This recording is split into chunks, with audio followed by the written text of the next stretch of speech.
Hey everyone, welcome to the Singing Success Show podcast. I'm your host, Brett Manning. This is my co host. Hey guys, Dustin Small here again. And what's the title of our show today? I think we're just doing part 2 on how to phase out your day job. And move into your music career. Yeah. It's funny because we were really jumping into the part 2 right then and there. We knew it was going to be a longer podcast because the things that we had to say were pretty intense. I mean, you're talking about changing your whole life. That's a pretty big decision. You know, I gotta tell you, there's a place that you and I know that's one of my favorite little spots called Urban Market. Yeah. And the owner said, "Yeah, I'm thinking about knocking out this wall and taking out this great big huge loan." And I mean, you can see what it's online, so you can see what people are paying to open up a new restaurant. So you had to take out $1 million loan for that. Wow. And I said, "Yeah, dude, do it." It's really irresponsible for me just to tell him that. Here, take the risk. I'll love it. It's going to be a great restaurant. Go ahead, you make it. And boy, what did he bite off? A lot, you know? Yeah. And he's doing it, and it's doing well. It's But incredible man, what they did with the space. oh, it's incredible. They just did 2.5 times the size of the restaurant. It went from 2,500 square feet to 7,000. So it's almost triple the size. And it's an amazing, like, health food restaurant, cafe, restaurant, store. And so what's happened is that when we're telling you things, it kind of reminds me of talking to that guy. Tell him, yeah, take the risk, take the chance. Well, it's easy for you to say Sure. you have no risk of telling somebody. So when we're telling you take a risk and have a music career, man, I don't want to ruin anybody's life. Sure. You know, I mean, people. Gauge it against your own experience, of Yeah. course. And I mean, you've heard people say, "Don't go to college, just do this."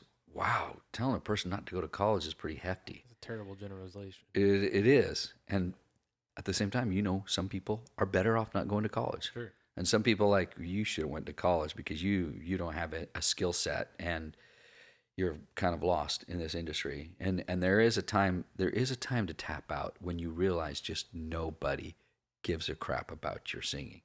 And if you have good enough friends, good enough connections in the industry, a good enough coach, and you can see this is my before and after, and you started singing, "The greatest love of all is easy to achieve." 3 years later, "The greatest love of all is..." Oh, you haven't gotten any better. And if your ears are so deceived that you can't hear the difference between good and singing and bad singing, whoo, self-deception is horrible. And you've There's a lot heard, of that around here. yeah, and you've heard people, by the way, who've gone from, "Man, this person can't sing," to like, "What happened? You're awesome." Unbelievable, yeah. Yeah. And then you've also heard people who like, "You have been at this for a long time, man. Just sing karaoke. It's okay to realize you don't have any gift." Yeah. Sometimes the industry is not where an artist is supposed to be. It's true. You can still enjoy music. You don't have to have a career. So that's important. And then, leads us into what we're talking about today. And this part 2 is to Various types of careers, Yeah. essentially, is where we're what you're saying is we're giving options based on our experience, of course, like you mentioned earlier, of various things you can do to keep the inspiration alive and to keep yourself in front of the right people, but also, again, knowing when it might be the right time to tap out. yeah. So we're going to go into that a little bit. So, you know, if you realize that, man, nothing's really happening, you get on, you make some covers on YouTube. You have to start with covers because people don't know you. They don't know your Yeah, songs. Unfortunately, that's kind of where we are right now. Yeah. You have to play the game to be noticed sometimes. Yeah, you get noticed because somebody else already has been noticed. So it's basically advertising yourself with somebody else's song, and they see a cover. Hopefully you do a really good job of it, and people comment, and some people are really mean-spirited no matter how good you are. I mean, Pavarotti got 1.2 million thumbs up on one of his versions of Nessun Dorma and 46,000 thumbs down. How do you do that to Pavarotti? That's 46,000 rotten, horrible, ignorant, belligerent people to ever give him a thumbs down. So realize that when some people hate you, it ain't real.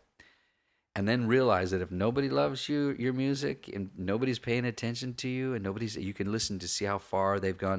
There's analytics that show you how far they've listened your song, and if they only listen to the first line and you got so many plays, and I think it doesn't register plays unless they get close to the end of the song, if I'm correct. I know have changed it up through the years, You're right. but but if you have that, and people are just not listening to it, you end up buying some ad space. You spend $30, and you go through some company that says, "Okay, we're gonna do $30 every couple weeks," and you can't get 1,000 views still.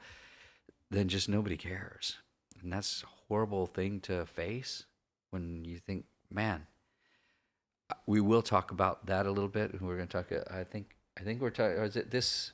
No, we'll talk about that next one. The No Guts, No Glory. So make sure you tune in next to podcast number 6 or episode number 6 as we talk about No Guts, No Glory, because there are people who have been rejected over and over and over who still made it. So that's the X factor situation where you think this person shouldn't have made it, and they still do. So there is always that perspective, but this leads us back to different careers. You're a YouTube artist. Fine. You got a little bit of attention. People like you. That's great. You're not making any money, but you're having fun. And it's not all about making money. You play in local coffee shops. That's great. Local restaurants. That's great. Singing for weddings. That's fine. So you have some kind of career. You're doing it, not making it. You're doing it. You're out there connecting, at least. Yeah. Yeah. Experiencing it.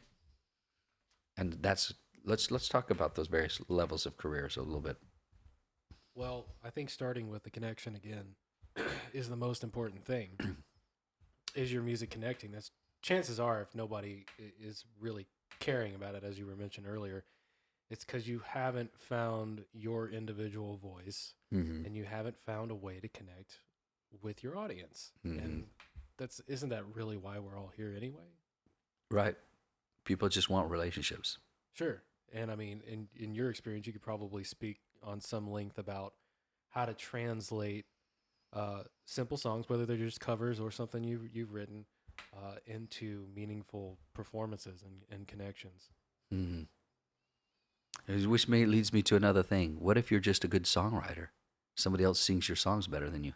That's Well, there that's is this town, yeah, called Nash Vegas, something Nash, like that. yeah, Yeah, someplace in Middle Tennessee. Music City, USA. Yeah, we Music just so City. happen to be here right now. Yeah. And this town was built on people just like you Yeah, who decided to lend their hand and allow artists to take their music somewhere else. that's right. There's nothing wrong with that. In fact, those people generally are prospering more than the artists these days. It's true. It's true. There's people who are supporting the artist. To launch one artist takes so many moving parts. And if you do it yourself, and we're going to talk about that, we'll have her on as a guest who talks about doing it yourself. We're going to have Rick Barker on. We're going to have Leah McHenry. These people who understand how to show others to do that, to build their own career. And we're also going to talk about with Leah McHenry, who was able to make $200K a year while being a homeschooling mother of 5 kids. And talk about a success story if you want to define your Yeah. own version of success, Yeah. which is, I mean, a huge topic in and of itself. Right. Hence the reason why we did a whole nother part 2 thing on this how to phase out your day job is that there are various types of careers. So you look at the type of, I'll ask somebody to say, if you could be any art, like, let me ask you this right now. I've never asked you this. If your life and music career could resemble anybody, if I were a genie, you rub the lamp and pop out, yeah, what do you want? What you want? You say, would like this. What would that career look like? Oh gosh, I guess the first person that comes to mind, being as I'm generally known as a drummer in town, would have to be Dave Grohl. If I can mirror a career like, obviously I didn't come up in a lot of the rock and roll stuff, even though I did. I played in rock bands in high school and stuff like that, Yeah. and generally a rock music fan. But just how his career has played out since the early like Nirvana days and stuff like that. If I could be associated with like one or two mainstream iterations, and then just kind of be the guy that sits back and kind of jumps in. Oh, I like what you're doing, and I'd like to be a part of that if that's okay. Mm. Or I'd like to produce, or I'd like to, help you guys in the writing process or something like that. I don't need to be, I don't necessarily need to be the name or face of anything Mm. in that regard, but it would be nice to have something, hefty to just kind of hang your hat on, to basically give people a chance to really care and dig into your body of work, as we were talking about previously. They don't care until you make them care. That's right. And look at how definitive you are. People have asked me and said, what would you do if you knew you couldn't fail? I said, man, I'd write film scores. And I've said this for a long time. And you and I were talking about, that would be part of my career. Yeah. So Great right now, example of something very lucrative and fulfilling. That, I mean, do you know who scored the last movie that you watched? I don't know. Does it really matter? No. They're doing what they love and they're reaping the benefits of it. Yeah. Sometimes we know when we see James Horner, we're like, oh, that guy. Or John Williams, oh, that guy. Sure.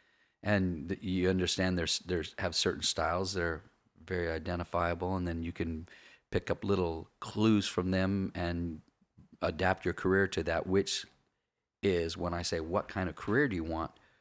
Who does it resemble? You're going to build on the backs of people who've done it before you. Mm-hmm. Bach had 2 sons who were composers. One influenced Mozart and one influenced Beethoven. Goodness gracious. Without Bach, you don't get Mozart and you don't get Beethoven. Arguably, without Bach having 2 sons who were composers, I think he had something like 10 kids or something like that. He had a lot. Lots of kids. Very busy, he and his wife. Very busy. And yet, and the greatest composer of all time. The first pianist to use the thumb, they played like this, all melodies. A lot of those Gregorian chants style, and he made everything equally tempered, so every note was equally spaced, and said, now you can change keys while you're in the middle of a piece. So when you hear the Beatles, I not know this. When you hear the piece, Beatles, da da da dun dun dun, Yep. that's that key change happened because of them, or all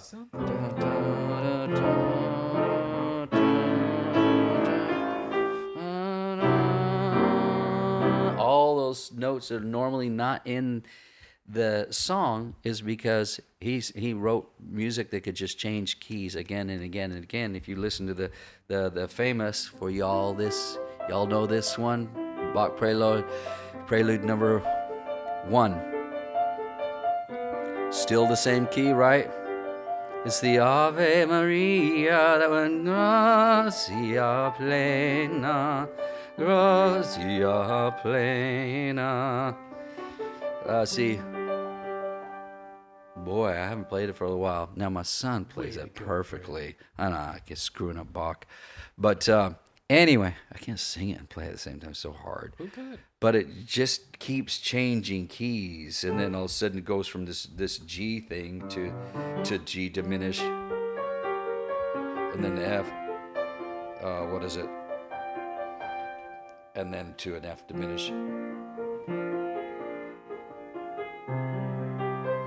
And then you got all these diminished chords. To do a double diminished chord means you're leaving the key, but he was the first musician to do that and to influence. So when you think you're a singer or a musician that has found your own sound and you have not been influenced somebody, you are an onion.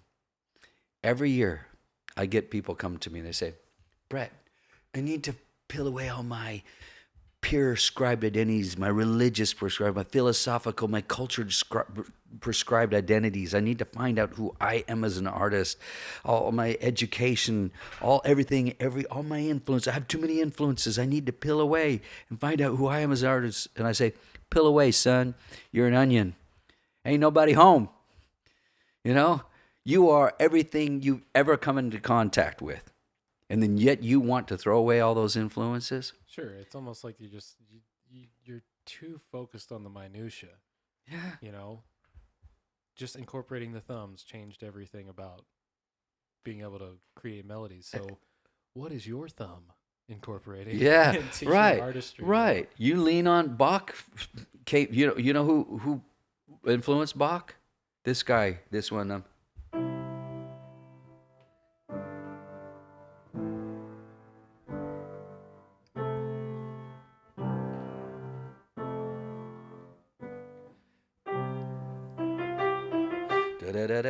Pachelbel's canon. Pachelbel influenced Bach.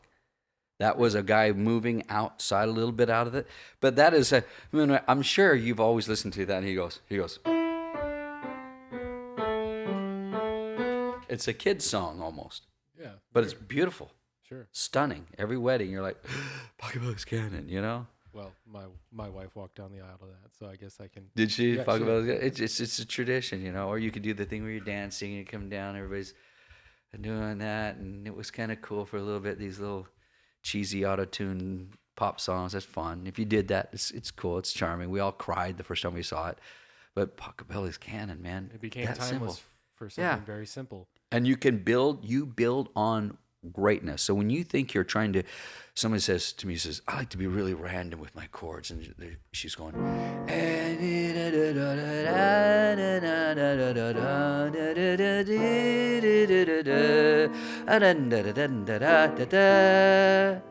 this is awful. Well, it brings us back to the beginning. Is like what's connecting to your audience in the first place? Are you making music for yourself? Or are you making music for other people? Yeah. And sometimes creativity is just sitting on one chord. You know about Keith's song? It's my one chord song. Yeah. He sits there on a guitar. The problem with the piano is you can't strum it, right? So you can't strum a piano, but he goes, it's my one chord song. Hope it don't last too long. See, I'd be stuck for eternity in the key of G. Now I could sing like there's another chord. Yeah.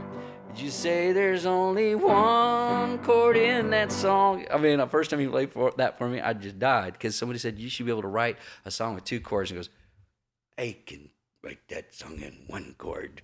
There used to be a song, that show called Name That Tune, and they'd play three notes and they'd say, boom, they could name that tune. They say, sometimes say, I can name that tune in one note. How? Oh, my love. Well, wrong, because it could be anything to start on a G. But two notes in rhythm.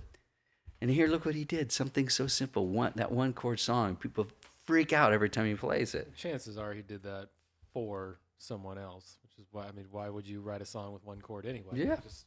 Just doing to connect. To make a point, make a point. There's how much melody can you dig out of one chord?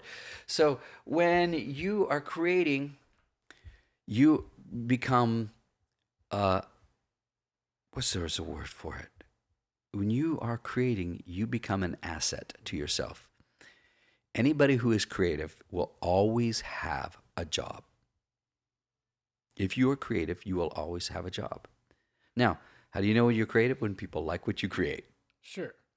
If it's all black and white and anybody can do your job, then you're interchangeable with whoever else just so happens to have that same skill set. That's right. Now, let's go into that first.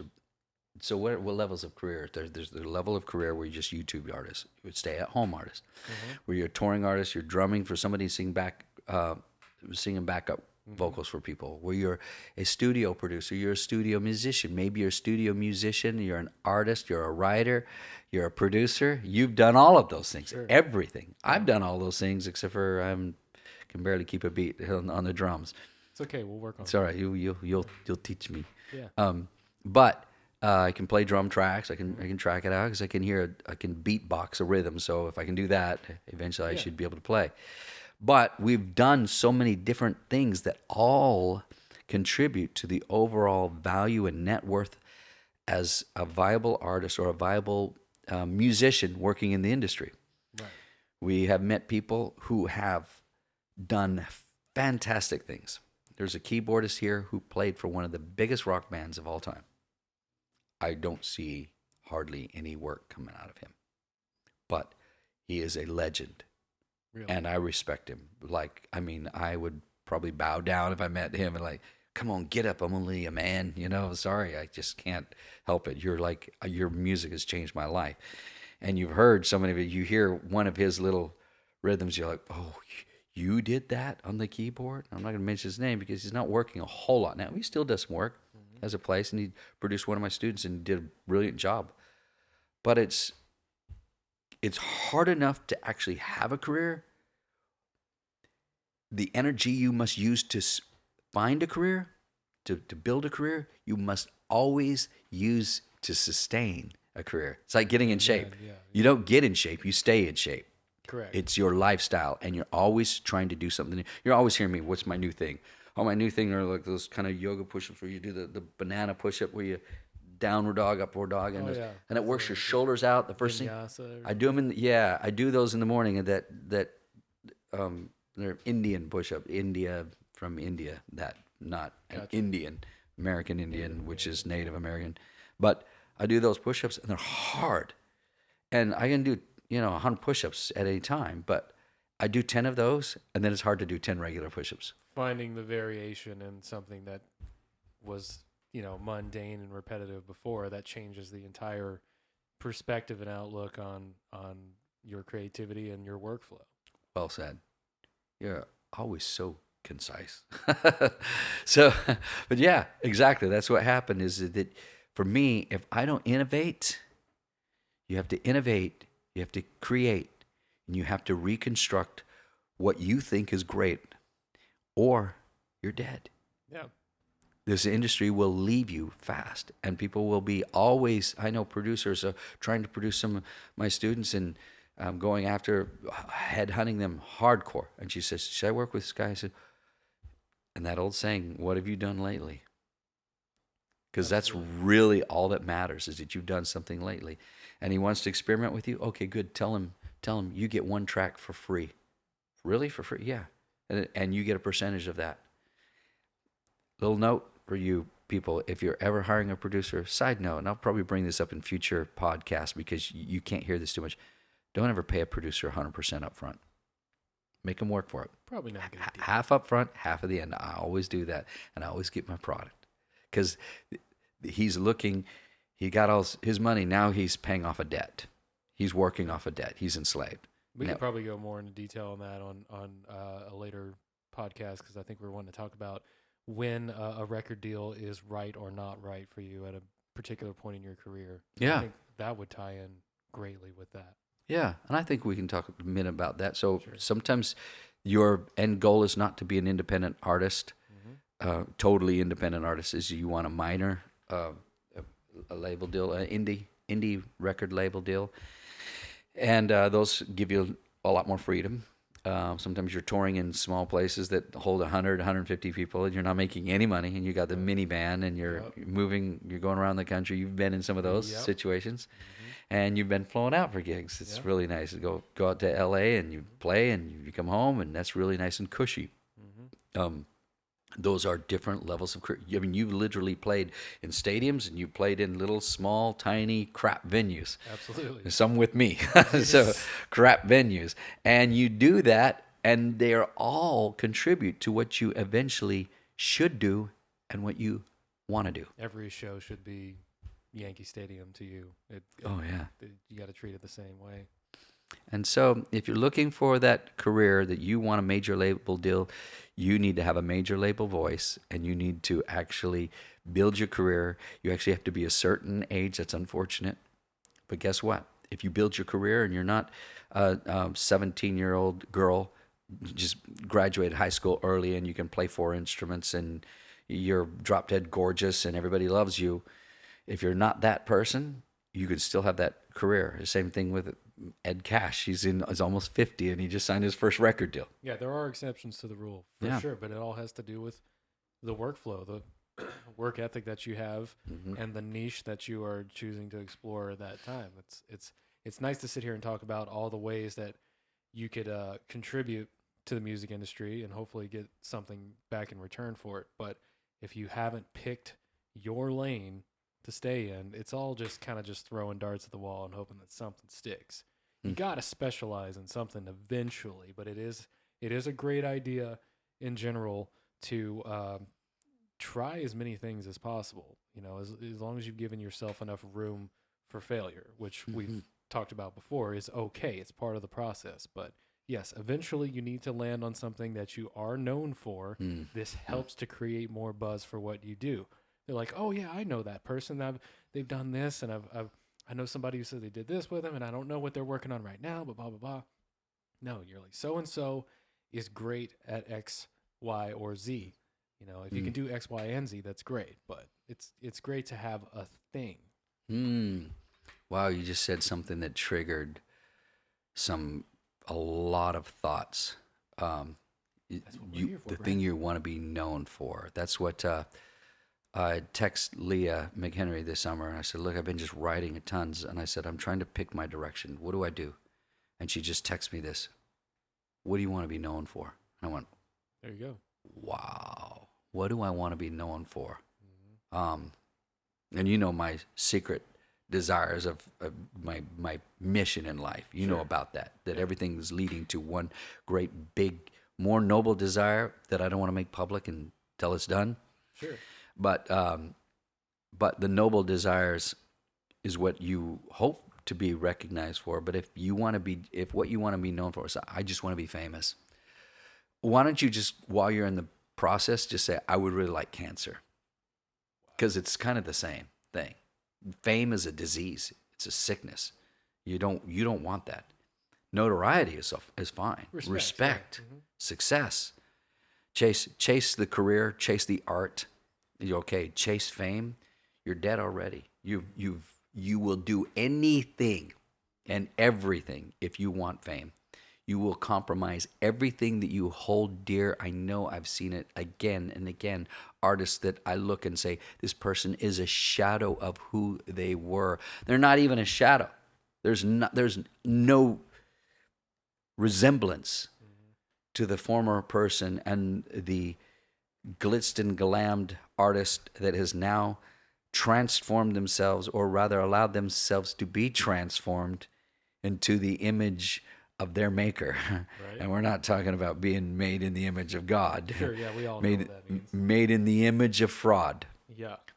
Well, and I'm sure several people can list off, a handful of examples as, oh, well, this person's had a 20-year career, a 30-year career, and we're all talking about them still to this day, and they're uber famous, whatever. What you don't see is the work that they've continued to put in, like we talked about the process earlier, over that 20-year career that's allowed them to stay relevant. It's not, I've reached fame. I've reached, the limelight. And for What are they doing behind closed doors that's Thank ensuring you. that they can stay in that spot? And for every one of those people who've made it, for every 10 artists that have had that long, successful mega career, there's 8 of them that are telling horror stories about their careers. There's 8 out of 10 will tell you, I wish I would have had a simpler life. I have one artist, a country artist, who's big farm, a big ranch in Kentucky, said, I just wish I could sing again, and I helped him get his voice back, and he got another #1 hit, and it was really cool. But he said, just my health has gone back. He goes, I just want my health. I want to sing, but I don't care about the big stage anymore. And this guy done some real great things, a lot of #1s. And he said, I want to be able to be with my wife and my kids and watch my grandkids and go to my private ponds. And he has several private lakes on his property, and do a little fishing and go out and sing occasionally. And he was able to do a little bit, but he's pretty much done with everything because the career just wore him down. And That's understandable. the regrets are often greater than the rewards. And so you have to measure, do my rewards outweigh my regrets? So when you're value driven in your career, you can't lose. Exactly. Yeah. I think the main thing is defining your own success, as we mentioned earlier. Yes.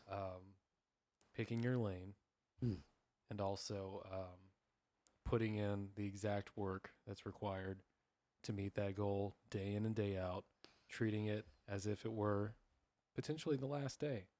Wow. 'Cause you Great never know. jump off point. Yeah. Bravo. Good job, buddy.